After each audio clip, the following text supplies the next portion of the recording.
Good afternoon, conference, and thank you for the warm welcome. Just before I came up, I was just asking the last time or the first time that we were in Telford, and it was actually 2017 when it was announced that my name had come forward as the preferred candidate to be General Secretary to follow Russell Hobby. And South Central, where are you? Give us a wave, South Central. Hello, South Central.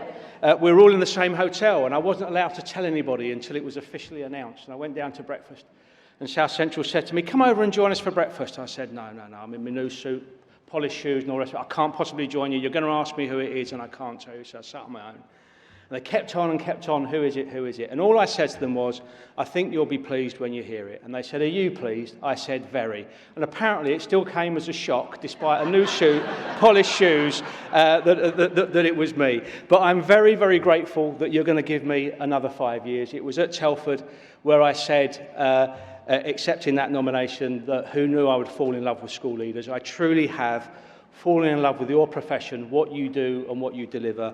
It's got under my skin. It is so very important what you do, and having another 5 years to effect good change and to represent your voice at the heart of all the governments in which we operate is a very, very special privilege for me. So thank you very much indeed. And I want to start my speech really by saying a thank you, a further thank you to the profession. Thank you to the profession for your courage, your resilience that you've shown over the last 2 years. Thank you for your preservation, your commitment and your leadership too. Thank you for creating fantastic environments which allow young people to learn and to thrive. And I'd also like to thank you for promising to buy me a drink in the bar later. At least we waited until it was legal. Come on, a little bit more. Someone writes these jokes for me, you know. If I don't deliver them, they're going to get really upset.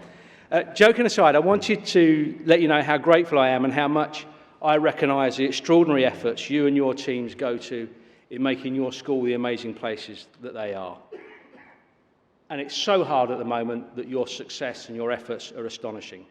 It's not simply the COVID pressures, the continuing lack of money, high stakes accountability, the quality of inspection, the recruitment and retention crisis, long hours, or the lack of pay. I could go on, and believe me, I will go on too. But it's the absolute failure of political leadership. In Northern Ireland, it's been 84 days since the government collapsed for a second time. Now, we need an operating government in Northern Ireland so that our colleagues there can get on with agreeing with government their progress on pay, their progress on workload agreements and their progress on industrial relations. So let's hope that the election in a few days' time will give us a basis for going forward. And in Wales, we continue to be obsessed with a bloated and ineffective middle tier that gets in the way rather than supports what we're trying to do.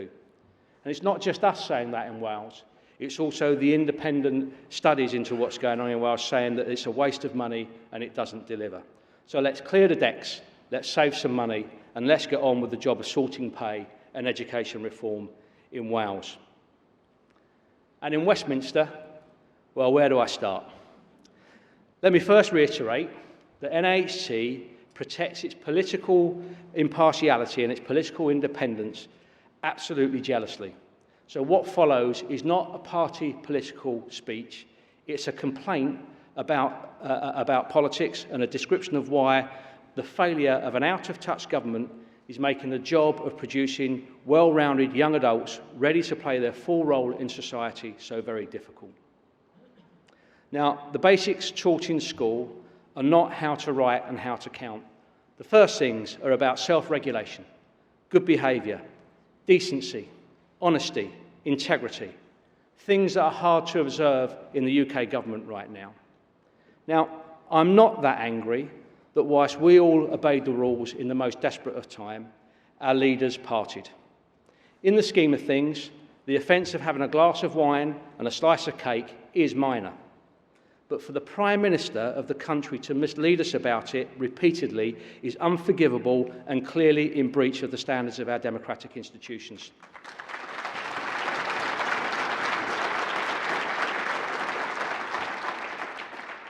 And I ain't falling for this nonsense about how time has moved on and he has apologised and there are bigger issues now. If we cannot trust our leaders to tell us the truth about cake, how can we trust them to tell us the truth about war?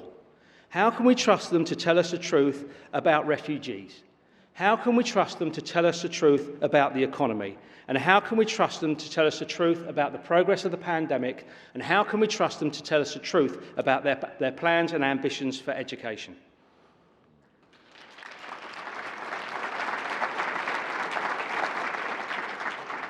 And conference, it just gets worse.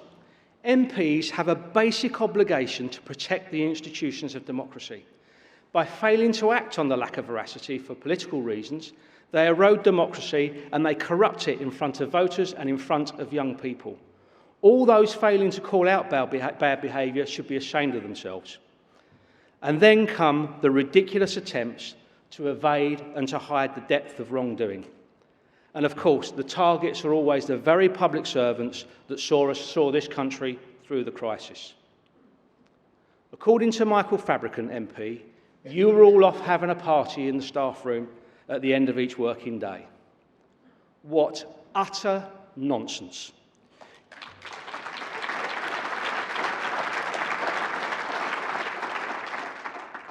You worked hard to ensure schools were some of the most tightly regulated places in the country. And you, all of you, made sure that you were fantastic role models within your communities. Anybody that knows anything about school realises that they're places for children. And therefore, in contrast to Westminster, there's not an alcohol culture throughout the school system. And why am I so angry? Because even more than that, even more simple than that, you're also so exhausted, so emotionally drained, spending so much of your time away from your own families, it wouldn't have occurred to you to reopen a staff room that you'd closed for safety reasons to nip off and have a cheeky drink. It's a ridiculous assertion made in a ridiculous attempt to defend the indefensible, made by a member of an increasingly ridiculous-looking government.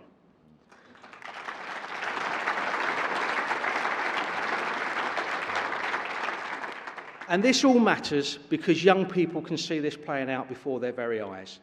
And I know that your efforts to make sure that young people understand the basics of self-regulation, good behaviour, decency, honesty and integrity become so much more difficult against that backdrop.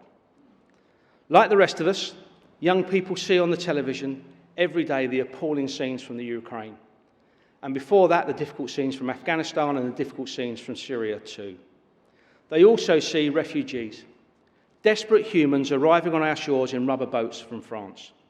And they can see the complete lack of compassion, the complete lack of humanity demonstrated by our government in the way that we deal with these issues.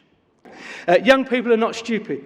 They also see and hear difficult debates about immigration. It's not an easy subject. And you're not allowed to teach young people about this in a balanced way. The rhetoric from government wants to portray you as all trendy lefties that want to indoctrinate young people. What utter tosh. You will teach young people about how to interrogate these issues. You'll teach them how to interrogate them well and to draw their own conclusions. You have been doing this well for years. You will do it in a balanced way. I trust you to do that.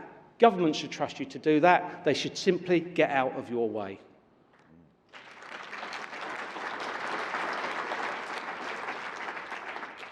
And it's not just desperate families coming from abroad that should be occupying our minds. The rising incidence of poverty and child poverty are a blight on this government's record. Hungry children with chaotic lives at home are difficult to teach and difficult to care for. And it doesn't matter how many alliances, how many task forces or how many discussion groups you have, you simply need to care for people properly and make sure young people have food in their bellies. The government likes to boast that we have the fastest growing economy in the G7. Now, that's another statement that I'm not sure will withstand scrutiny. But we do have one of the richest economies in the world. And therefore, it can't be that hard to make sure that young people have the basics they need to be ready to learn. As you walked into conference today, you would have seen this year's theme, 3 very important words: compassion, humanity, and solidarity. 3 things the education profession has in abundance. This theme was chosen by our incoming President, Paul Gosling, and if you're ever lucky enough to visit Paul's school near Exeter, you'll see the fantastic work he and his team do every day, demonstrating those values. Compassion, humanity, solidarity. I can't think of three words that resonate so clearly when I think about what fuels our profession and our trade union. Compassion, humanity and solidarity is almost an unspoken credo for everything we do. After all, who of us can think of any genuine educationalist who isn't driven by the principles of compassion and humanity? We care, our profession cares. We care about our pupils, we care about their families. We care about the communities that our schools serve, and we care about education and how it shapes society. But we also care about each other, and we stand side by side in solidarity with other school leaders, and that's why you're here today. Everyone in this room knows that when school leaders support each other, we achieve more, we learn more, and we go farther and we go faster. I believe that's why so many school leaders are so well attuned to the principles of trade unionism. It's in our blood, it's what we do. Of course, we don't care about everything. We don't care for forgotten promises, half-baked solutions, or superficial soundbites. We don't care for change for the sake of it, or being asked to meet arbitrary targets, or the constant moving of goalposts. When we do care, what we don't care for is the politics of division, interfering with what we stand for and how we do our jobs. But more of this shortly. Now, I mentioned Ukraine earlier, and I have no doubt that, like me, many of you have watched in horror at the bloodshed and the destruction which continues to bring devastation to its people. History will define governments on how they acted during such crises. And this administration's hesitance in welcoming those affected by the war does not reflect the values of compassion, humanity and solidarity that I know all of you exhibit in your schools every day when you welcome children from war-torn countries. It's rather a pity that we can't mandate our country's leaders to go back to school so you can teach them a thing or two about leadership. And if you happen to arrive in a boat, you'll be shipped off to Rwanda. Zero compassion, zero humanity. And I just want to take a moment here. I heard at the TUC General Council this week about the action being taken by civil service unions. I want to pay tribute to those civil servants at the Home Office who, through those unions, are challenging the policy through the courts as they cannot contemplate having to implement such inhumane principles and regulations. Sadly, we've seen the same inertia when it comes to tackling child poverty. 4 in 5 of our members have seen an increase in the number of children coming to school hungry over the last 5 years. And the silence from government on this has been absolutely deafening. And while he should be applauded for his efforts, it shouldn't take a Premier League footballer to force a response on such a critical issue. Conference, as I start my second term as General Secretary, I could not feel more energised to work alongside you in navigating the landscape that's laid out in front of us. At no time in history has there been a greater need for a strong school leadership union to be commanding the attention of a government who, despite their own beliefs, need to be listening to you, the experts. So today I want to talk a little bit about ambition, something I know you all have in your schools in spades. And I want to invite the government to embrace that ambition and to project it back to us in their own plans, which have lacked vision and they've lacked substance that school leaders across the country have been hoping for. For an administration that likes to talk about opportunity, they're guilty of missing an awful lot of them. The government's recent Levelling Up white paper was a prime example of this. What started off as a seemingly admirable effort to tackle the worst consequences of inequality in society were reduced to a set of principles lacking the depth, imagination and investment needed to do so. If the government was serious about ending regional deprivation, they would spend meaningful money on doing so. And how can we have a serious conversation about levelling up without significant investment in education? Words without deeds are meaningless. It may be called a white paper, but that doesn't mean that the pages should be blank of all meaning. And sadly, we're seeing this pattern occurring frequently with the government using big words and exciting slogans to dress up the thin gruel that lies under the surface. And this brings me on to the government's recent white paper for schools. Just imagine having a blank canvas to design the future of education. Someone once said that the best way to predict the future was to create it, and that's exactly what was on offer with this opportunity. I know what we'd do. I know what you'd do if you were given a chance, because you tell me all of the time. You'd invest heavily in the early years, and you'd create a meaningful package of support to lift up our young people from birth to the time they leave education. You would think about the elements of education that install a love of learning and create a toolbox of resources to ensure everyone found themselves on a level playing field. But instead, we're left again with a debate about structures. We know we cannot turn our back on the academisation agenda. There is great practice going on in all school structures. So our job is to make sure that they are designed in a way that helps you get on with the job. Tomorrow, we will release the details of a recent survey of members. It confirms what we already knew. Schools that saw advantage in joining a multi-academy trust and moved there on their own terms have seen benefit and enjoy it. But many are yet to be convinced. So I want to reiterate, conference, the NAHT continues to believe that the choice as to whether to join, the choice for a school to join an academy should sit firmly with the governing body of each and every school. However, I'm not naive, and I know you're not naive. We know the government aren't comfortable with the messy nature of the current setup and want a fully trust-led system. And it would be helpful if they could fess up that this objective was more about tidying up and stop suggesting that it was the only way to improve pupil outcomes. I don't much fancy the prospect of another meandering philosophical debate with the government about academisation. And to be honest, neither do you. Instead, we need to find a way of meaningfully engaging with that discussion so that we can help steer the outcomes and make sure that we don't get left on the sidelines. Now, bear with me on this, because there's a nuance to what I'm about to say. Our own Secretary of State, Nadine Zahawi, gave two important undertakings when he spoke at our policy conference last October.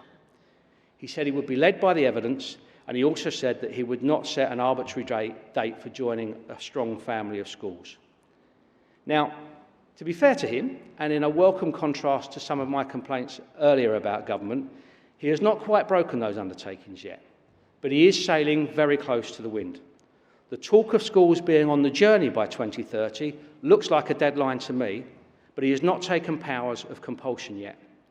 And the continued statement that the evidence shows that this is the route to improvement is at best controversial.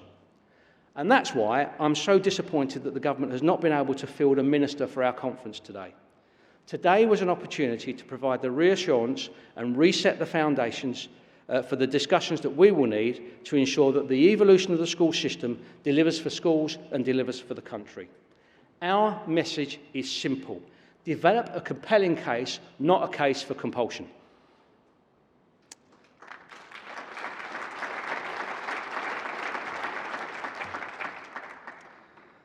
The White Paper also sets out its ambition to ensure an excellent teacher for every child.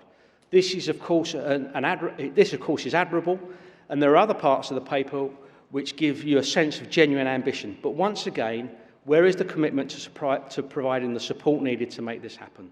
Schools urgently need significant investment and investment in the provision of the support services too. Without this, it's hard to understand how any of the ambition laid out in the paper can be realised. And we're of course encouraged that there is at least a conversation happening between government and the profession. I believe that process to be ongoing, and I believe it to be genuine. And I believe this association has the ear of the department when it comes to making the views of school leaders known. But our challenge over the coming year is to make our arguments clearly enough, loudly enough, and frequently enough to point to a point where it can cut through all of the noise and be accepted as a universal truth. That's why we need the help of every single one of you. Because the government, the press and the general public will only tolerate hearing the same thing so many times from me, despite my dulcet tones, my good looks and my irresistible modesty, of course. But people want to hear from leaders on the front line. So tell your stories, explain your challenges in your communities, Organise within your branches, and let's get the messages out to government loud and clear that school leaders are fit to burst with ambition for their schools, but we desperately need the investment to make that a reality. I'd also like to take this opportunity to invite the government to have a big conversation with us about the purpose of education, something which isn't laid out in the white paper. To the Department for Education, I say this: let's stop tinkering around the edges, with tabloid catnip about the length of the school day, and have a big, meaningful and comprehensive discussion between ministers and school leaders about what we want education to deliver for society. And let's add the detail after that. That's a genuine offer. Of course, creating a great system doesn't just require investment in schools, but investment in the people that work in them too. And this needs urgent attention. An excellent teacher for every child sounds less realistic when you consider the series of pay cuts against inflation that teachers and school leaders have continually suffered since 2010. This has, of course, had a huge impact on teaching being able to compete with other graduate professions as a viable choice of profession. And this has since been compounded by the massive cost of living increases that the country now faces. It's absolutely crucial the government steps in before further damage is done. The recent plans for a starting salary for new teachers of £30,000 a year is, of course, a step in the right direction. But this absolutely needs to be matched with equivalent increases for all current teachers and school leaders. A situation where higher salaries for early career teachers is being subsidised by lower uplifts for experienced teachers and leaders is neither helpful, and it's absolutely not acceptable.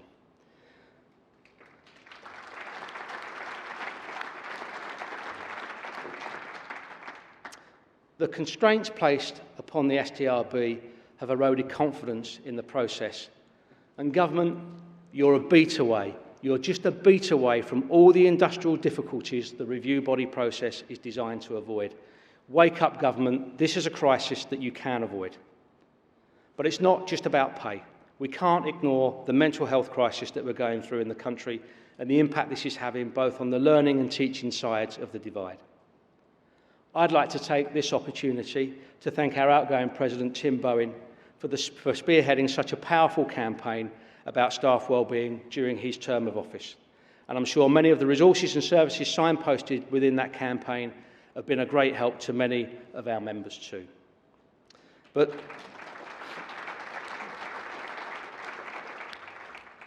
the NAHT can't do all the work. We need government to step up to ensure that teachers and school leaders can access all the support that they need when doing what can be a stressful, emotionally demanding, yet crucial job. We need our teachers and school leaders to be the best possible versions of themselves. They can help our young people be the best possible versions of themselves too. Conference, I'm sure you'll be pleased to hear that I'm almost out of time. But we've got plenty of motions for you to debate. This is where you start doing the work as well. But what kind of speech to school leaders is complete without mentioning Ofsted? You thought you were going to get away with it. I'll be brief, but I want to let you know that I've been listening to what many of you have told me. And the overall feedback that I've been receiving is that the inspectorate have at times been somewhat tone deaf, to say the least, to the reality of what schools have been through and continue to go through, with inspectors often suggesting that they don't want to hear about COVID, almost as if COVID is being used as an excuse. It was never an excuse, and it never will be an excuse. It's a crisis. A crisis which school leaders were at the coalface for and saw them having to make complicated decisions in the space of minutes to deliver huge changes and make complicated decisions in the space of minutes.